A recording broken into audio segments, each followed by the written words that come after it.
ஒரு சில NFT art work எல்லாம் வந்து ஒண்ணுமே இருக்காது. ஒரு 4-5 பிக்சல் டாட் வச்சு புள்ளி வச்சு இருக்கும். பார்த்தா $500 $600 போட்டிருப்பான். அவன் வந்து ஒரு 10,000 அந்த மாதிரி கிரியேட் பண்ணி விட்டுருப்பான். எல்லாரும் வாங்குறாங்க, எல்லாரும் சம்பாதிச்சு பணக்காரன் ஆயிட்டான்னா என்ன பண்றது? ஸோ இந்த பிட்காயின் வாங்குறவங்களும் சரி, இந்த கிரிப்டோவில் போய் பணம் போடுறவங்களும் சரி, என்எஃப்டியில் பணம் போடுறவங்களும் சரி, எல்லாருக்குமே என்ன பயம்னா, அவன் $100 போட்டு $1 கோடி மாறிடுச்சுன்னா என்ன பண்றது? அதனால நானும் ஒரு $100 போட்டு வைக்கிறேன் அப்படின்னு போய் போடுறதான். போனா $100 போச்சு, வந்தா $1 கோடி. $1 கோடி வரும்ல. ஒரு எனக்கு வந்து நான் பணக்காரன் ஆகலைங்கிறதோட எனக்கு முன்னாடி அவன் ஆயிடக்கூடாதுன்னு ஒரு பயம் இருக்கு. இப்போ வந்துட்டு இருக்கிற எல்லா என்எஃப்டிஸுமே வந்து ஒரு மாதிரி வேடிக்கையான சுவாரஸ்யமான என்எஃப்டிஸ் தான் வந்துகிட்டு இருக்கு. ரியல் வேல்யூவோட இன்னும் பெருசா இன்னும் வர ஆரம்பிக்கல. வணக்கம். நம்ம சேபியன் சங்கத்தில் வந்து தொடர்ச்சியா ஒரு டெக்னாலஜி கரன்சி அப்படிங்கிற மாதிரி பிட்காயின் பற்றி பேசியிருக்கோம், கிரிப்டோ பற்றி பேசியிருக்கோம். அந்த வரிசையில் வந்து என்எஃப்டி அப்படின்னு ஒரு விஷயம் சமீபத்தில் அதிகமாக பேசப்படுது. அப்படின்னா என்ன, அது அதனுடைய எதிர்காலம் எப்படி இருக்கும், அது எப்படி வேலை செய்யுது, அதெல்லாம் பற்றி தான் உரையாட போகிறோம். வணக்கம் ஷான். வணக்கம் சார்.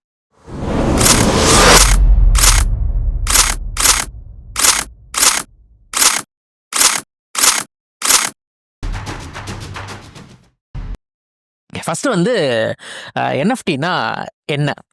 இப்போ என்எஃப்டியோடைய full form non fungible tokens அப்படின்னு சொல்லுவாங்க.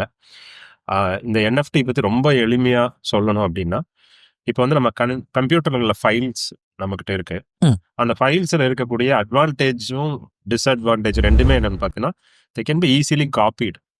இப்போ நீ எனக்கு ஒரு ஃபைல் கொடுக்குற, அந்த ஃபைல் வந்து நான் காப்பி எடுத்துட்டேன் அப்படின்னா, there is no way anybody will know இது ஒரிஜினல், இது டூப்ளிகேட்லாம் தெரியாது. இப்போ நான் வேர்ட் ஃபைல காப்பி எடுத்தா அப்படியே தான் காப்பி ஆயிருக்கும். Okay, there are some way created டேட்டை வச்சு பண்ணலாமே ஒழிய இந்த ஃபைலுக்கும் இந்த ஃபைலுக்கும் வித்தியாசம் இருக்காது. அப்போ இதனால என்ன ஆகுதுன்னா, பைரசி அந்த மாதிரி பிரச்சனைகள் அதெல்லாம் நிறைய வருது. இது வந்து இதை சால்வ் பண்றதுக்கு என்ன பண்ணலாம் அப்படின்னு பார்க்கும்போது, இப்போ நம்ம கிரிப்டோ கரன்சி பத்தி கேள்விப்பட்டிருப்போம். இந்த கிரிப்டோ என்எஃப்டி இது பின்னாடி இருக்கக்கூடிய ஒரே டெக்னாலஜி என்ன, பிளாக் செயின் அப்படிங்கிற டெக்னாலஜி. இப்போ நம்ம வந்து அந்த பிளாக் செயின் அப்படிங்கிறது வந்து ஒரு ரெஜிஸ்ட்ரி மாதிரி, ஒரு விஷயத்தை எழுதிட்டு ஒரு லட்சக்கணக்கான கம்ப்யூட்டர்ல ஸ்டோர் பண்ணிடுவாங்க. அப்புறம் திரும்ப அதில் ஏதாவது அப்டேட் பண்ணணும்னா அந்த அப்டேட்டை வந்து ஃபெடரேட் பண்ணி அந்த அப்டேட் ஆன ஃபைலை திரும்ப எழுதிடுவாங்க லட்சக்கணக்கான கம்ப்யூட்டர்ல. அப்ப யாராவது ஒருத்தர் மாத்துறதுனால அது மாறாது, எல்லா கம்ப்யூட்டர்லயும் மாறணும். அதுக்கு ஒரு மெக்கானிசம் அவங்க வச்சிருப்பாங்க. அது நம்ம பிளாக் செயினுடைய டெக்னாலஜி, அதுக்குள்ள நம்ம இன்னைக்கு போக வேணாம். அப்போ இந்த பிளாக் செயின் டெக்னாலஜியை பயன்படுத்தி ஒரு குறிப்பிட்ட ஃபைல்ல அதுக்கு ஒரு டோக்கன் இஷ்யூ பண்ணி இந்த ஃபைல் யூனிக் அப்படின்னு சொல்லி அதை அட்டாச் பண்ணி வச்சிருவாங்க. இது எதுக்காக பயன்படுது அப்படின்னா, நான் வந்து ஒரு ஆர்டிஸ்ட், நான் ஒரு ஆர்ட் கிரியேட் பண்றேன். என்னோட ஆர்ட்டை யாரும் காப்பி பண்ணக்கூடாது. நான் முதல்ல கொண்டு போய் அதை இன்டர்நெட்ல அப்லோட் பண்ணும்போது அது யூனிக்கா இருக்கணும், அதை யாரும் காப்பி எடுக்கக்கூடாது. அப்படின்னா நான் வந்து அதை ஒரு என்எஃப்டியா அதை வந்து கொண்டு போய் போடுறாங்க. அப்போ என்ன ஆகுது, அந்த ஃபைல் வந்து ஒரே ஒரு ஃபைல் தான் இருக்கும். அந்த என்எஃப்டியோட ஓனர் வேணா அதுக்கான காப்பீஸை கிரியேட் பண்ணலாம். ஆக்சுவலி அது ஒவ்வொன்றும் ஒரு இண்டிவிஜுவல் யூனிக் ஃபைலா, அது ஒவ்வொன்றும் என்எஃப்டியா தான் இருக்கும், யூனிக் ஃபைலா இருக்கும். இதை என்ன பண்றாங்கன்னா, இதுக்கான ஒரு சந்தை ஒண்ணு உருவாக்கி அந்த சந்தையில போயிட்டு நீங்க வாங்கலாம் என்எஃப்டியை. அது எப்படி, இன்னைக்கு நான் வந்து ஒரு கோடீஸ்வரனா இருந்தா நான் போய் ஒரு பெயிண்டிங்கை வந்து நான் 5 மில்லியன் அப்படின்னு சொல்லி வாங்கிட்டு வரேனோ அந்த மாதிரி வாங்கி வச்சுக்கலாம். அப்போ ரொம்ப ரேரான ஒரு பெயிண்டிங், அது வந்து உலகத்துல 2 காப்பி தான் இருக்கு அப்படிங்கறது வந்து இன்னைக்கு பிசிக்கல் வேர்ல்ட்ல தான் பாசிபிள். இதே வந்து எப்படி இன்டர்நெட்லயோ இல்ல டிஜிட்டல் உலகத்திலயோ இதை பாசிபிள் ஆக்குறதுக்கான விடை தான் வந்து என்எஃப்டி. ஓகே, இதுல என்ன அட்வான்டேஜஸ் இருக்கு இந்த மாதிரி பயன்படுத்துறதுல? அட்வான்டேஜஸ் வந்து நீ ஒரு கிரியேட்டர், நீ உருவாக்குற ஒரு விஷயம் வந்து எல்லாரும் காப்பி எடுக்கக்கூடாது அப்படின்னு நினைச்சேன்னா இந்த என்எஃப்டி உனக்கு வந்து அது பயன்படும். இன்னொன்னு, நான் வந்து என்னுடைய புத்தகத்துடைய முதல் பிரதிய இல்ல ஒரு ஓவியத்தினுடைய முதல் பிரதிய ஒரு பெரிய விலைக்கு விற்கிறேன் அப்படிங்கிறதுக்கும் இது வந்து பயன்படும். இதை பயன்படுத்தி நிறைய சின்ன சின்ன இந்த மாதிரியான நீஷ் கிரியேட் பண்ணி ஒரு சில என்எஃப்டி ஆர்ட் ஒர்க் எல்லாம் வந்து ஒண்ணுமே இருக்காது. ஒரு 4-5 பிக்சல் டாட் வச்சு புள்ளி வச்சு இருக்கும். பார்த்தா $500 $600 போட்டிருப்பான். அவன் வந்து ஒரு 10,000 அந்த மாதிரி கிரியேட் பண்ணி விட்டுருப்பான். Because many people are buying. இவங்க எதுக்குன்னே தெரியாம நிறைய பேர் வாங்குறாங்க.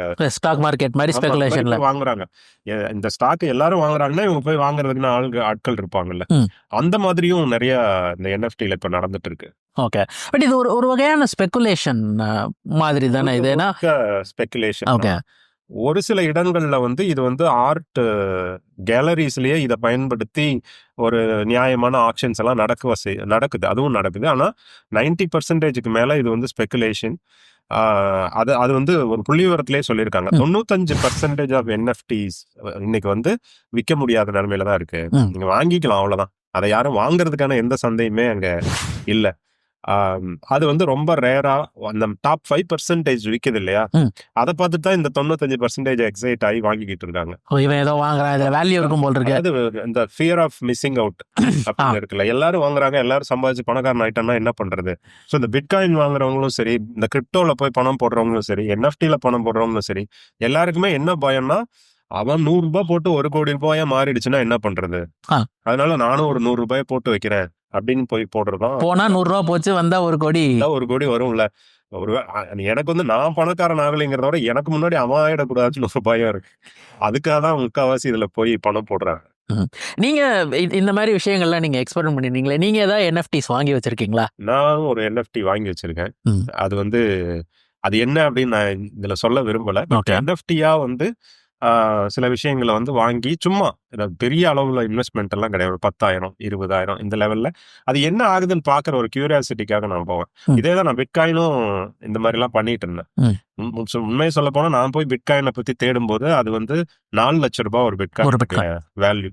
இன்னைக்கு வந்து அது 60 லட்சம் 70 லட்சம்லாம் தாண்டி போயிட்டு இருக்கு. திரும்ப 18 லட்சத்துக்கு வந்து திரும்ப போயிட்டு இருக்கு. But it's highly speculative, highly risky. ஆனா இதை வந்து நம்ம வந்து அப்படி புறந்தள்ளவும் முடியாது.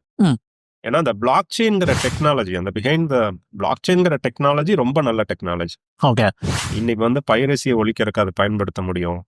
அரசாங்கம் ஒரு டிஜிட்டல் கரன்சி கொண்டு வரணும், அது பிளாக் செயினை பயன்படுத்தலாம். பிளாக் செயின்ல தான் கொண்டு வர முடியும் இல்லையா? அது வந்து உடைக்க முடியாத ஒரு டெக்னாலஜி அப்படின்னு தெரிஞ்சு போச்சு. இன்னைக்கு அதுல உடைக்கிறதுலாம் என்ன பண்றாங்கன்னா, பிளாக் செயினை உடைக்க முடியாது. ஆனா யாரோ ஒருத்தருடைய பாஸ்வேர்டை திருடுறது, அவங்களோட வேலண்ட்டுக்குள்ள போய் திருடுறது, இப்படிதான் திருடுறாங்க. But blockchain is a very very important technology அப்படின்னு நினைக்கிறேன். ஸோ என்எஃப்டி வந்து இதனுடைய பயன்பாடுகள் மக்கள் வழக்கம் போல வந்து பைத்தியகாரத்தனமா நிறைய செஞ்சாலுமே அது ஒரு கவனிக்கத்தக்க ஒரு டெக்னாலஜி. ஓகே, நிஜமா. ஏன்னா இப்ப இது பத்தி இப்ப பரவலா பேச ஆரம்பிக்கும் போது எல்லார்கிட்டையுமே ஐயோ இது வளர்ந்துருச்சுன்னா அப்படின்னு சொல்லிட்டு போய் பைசா போடுறாங்க. இதனுடைய பின்புலம் தெரிஞ்சு அப்படின்னா ஒரு இன்ஃபார்ம்டு டெசிஷன் எடுக்க முடியும் இல்லையா? அதுக்காக தான் பார்க்கலாம். இன்னும் சுவாரஸ்யமா என்னென்ன என்எஃப்டிஸ் வருது, இல்ல நம்ம சேப்பியன்ல இருந்தே வந்து ஒரு சில என்எஃப்டிஸை நம்ம உருவாக்கணும். இப்ப வந்துட்டு இருக்கிற எல்லா என்எஃப்டிஸுமே வந்து ஒரு மாதிரி வேடிக்கையான சுவாரஸ்யமான என்எஃப்டிஸ் தான் வந்துகிட்டு இருக்கு. ஓகே, ஏன்னா ரியல் வேல்யூவோட இன்னும் பெருசா இன்னும் வர ஆரம்பிக்கல. இப்போ அது வந்து ஒரு அவேர்னஸ் ஒரு காரணம். இன்னொன்னு வந்து இதனோட ஸ்பெகுலேட்டிவ் நேச்சர் ஒரு காரணம். இது என்ன ஆகுதுன்னு ஒரு சாலிடான பிளேயர்ஸ் எல்லாம் இதை ஜஸ்ட் வாட்ச் தான் பண்ணிட்டு இருக்காங்க. எப்படி கிரிப்டோக்குள்ள வராம அரசாங்கங்கள் கொஞ்சம் வெளியிலிருந்து வேடிக்கை பார்க்குறவங்க, அதே மாதிரி தான் என்எஃப்டிஸ்க்கும் நடக்குது. எல்லா தொழில்நுட்பங்களும் போலவுமே இது அந்த சேஞ்சஸ்க்குள்ள போயிட்டு அந்த ஹைப் சைக்கிள்குள்ள எல்லாம் போயிட்டு வரும் அப்படின்னு நினைக்கிறேன். பார்க்கலாம். நிச்சயமா. நன்றி ஷான். தேங்க்யூ.